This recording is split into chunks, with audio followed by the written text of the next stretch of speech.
ranking every single character in Jump Showdown. In this tier list, I will be ranking every character based off how strong they are in both their base and their awakening forms. The only characters I will not be including in this tier list is Jin Mori and Invincible. I have been playing a lot of Jump Showdown lately, and I believe I have a strong opinion on who is strong and who is not in this game. However, if you disagree with any of my opinions on this tier list at all, you are free to tell me in the comments and have a discussion with me on why you think one of the things I said is wrong. I'm always free to have discussions. However, I'm not going to answer any comments that start off with hostility or rudeness, as that is not the right way to go at things. Starting off with D tier, the worst character in Jump Showdown currently is Cara. I was having a hard time deciding on who should I put as the worst character, as I was deciding between her or someone else. For starters, her base is strong. However, I dare say that she is the hardest character to use in the game, and she relies on text to make her very good. Her main drawbacks is that her main combo extender is not true, and that she has slow M1s just like Kratos, which I don't think makes any sense, as she holds a knife and that is a very light weapon, so I don't understand why she has slow M1s. But other than that, her combos are very fun. She does do good damage, it's just that she is very complicated, and her awakening as of right now only has one move, so that also is quite the drawback, but I'm sure eventually once they update her more, she will become a stronger character and may even go higher up in the tier list. Next up on the tier list, in C tier, we have Gojo. Now for a while I've been saying Gojo is the worst character for one specific reason, but after a lot of thinking, I do think that he's a bit better than Cara, mainly because of the fact that Cara has slow M1s and the fact that her awakening is not even finished.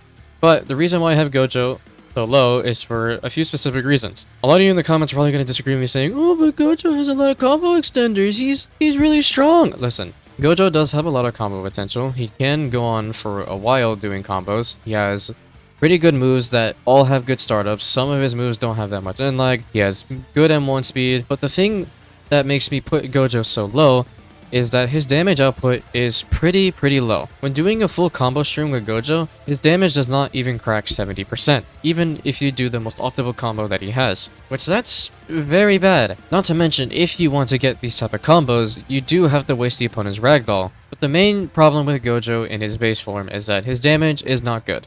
And then we move on to his awakening, which, don't get me wrong, his awakening is very fun, I love using it. However, it is very complicated at times to use. Sure, he has an insta-kill, but that insta-kill only works if you hit the domain off of somebody, and the only way to hit domain off of somebody is that they don't have ragdoll, which most people are not stupid enough to waste ragdoll if you're using Gojo. So therefore, all of these reasons put Gojo very low on the list. However, he is not a bad character. You can make Gojo work. I use Gojo a lot because he's very fun to use, and he's also challenging to use because of his low damage output. Next on the tier list, in B tier, we have Accelerator. I remember the days when Accelerator was absolutely terrorizing this game, but nowadays it's not really the case anymore. Accelerator is still a good character. His combos do great, he has good damage, his M1 speeds are good. However, the main thing that is a drawback with Accelerator is that he has a ton of end lag, and I mean a ton of end lag. If you miss tectonic control, you are stuck there for at least 3 seconds, and that is the most punishing move I have ever seen in a Battlegrounds game ever, excluding whenever you miss inhumane speed as Gojo. Accelerator is also pretty tech reliant.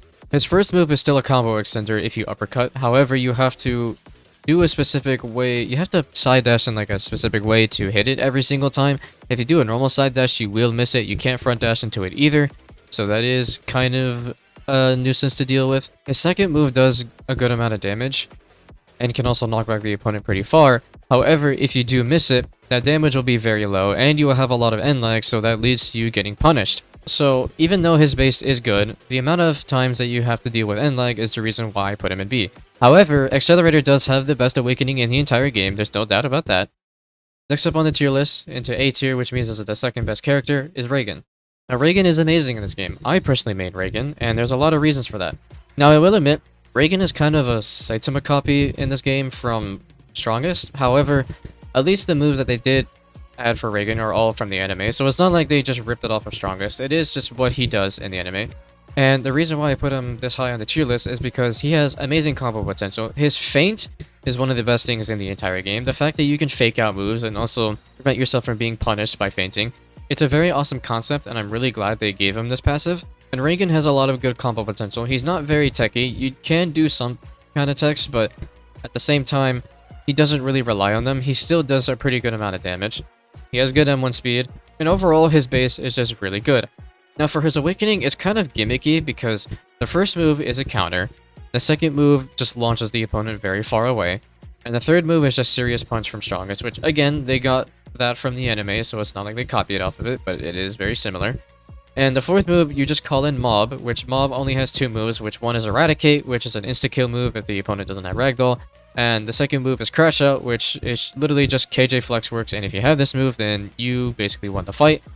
All it takes to use this move is get 10 M1s as Mob, and then have 50% HP, and you basically won. So as much as his Awakening is mostly memey, it is still pretty strong, and overall, Reagan is a great character, and that is why I put him this high on the tier list. Last but certainly not least at all, we have the best character in the game in S tier, and that's Kratos. Kratos is undeniably the most strongest character in this entire game. Kratos has literally absolutely everything. He has techs, he has very good damage, he has a lot of combo potential, he has quite a bit of unblockable moves. His Leviathan throw can be used to just ragdoll you for a free combo.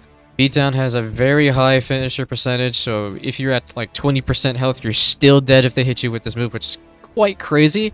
The only drawback that Kratos has in his base is that he has slow M1s, which I think is completely deserved, because it makes sense for him to have slow M1s, and at the same time, if he had fast M1s, then this character would be way too strong. So even though he has that drawback, he's still, I believe, way too strong, but at the very least, he has some kind of negative, because if he didn't have any, then this character would be probably one of the most busted characters I've ever seen in a Battlegrounds game. Moving on to his Awakening, Kratos has the second best Awakening in my opinion, because he has two iframe moves that both do a lot of damage. The tackle can be comboed into both Father-Son Bonding and the first move. The first move has a lot of damage and also a high finisher percentage. Father-Son Bonding is a very cool move that can insta-kill if you hit all of the skill checks and then the opponent doesn't. But even if they do, it still does a lot of damage. It still does a lot. And then, as I mentioned, his iframe moves are both really strong, and the fact that they give you iframes is very good, because that allows you to completely counter a lot of the Awakenings in this game. But yeah, overall, this is my tier list of the game. I'm sure it'll change once they do end up doing balance changes and also updating the other characters. But what do you guys think? Do you guys agree? Do you guys disagree? You're always welcome to tell me if you disagree. If you do, then just leave it in the comments, and I would love to discuss with you guys. Just don't be hostile, don't be rude, because I'm not going to respond to that. But anyways, that's all I have to say, and bye-bye.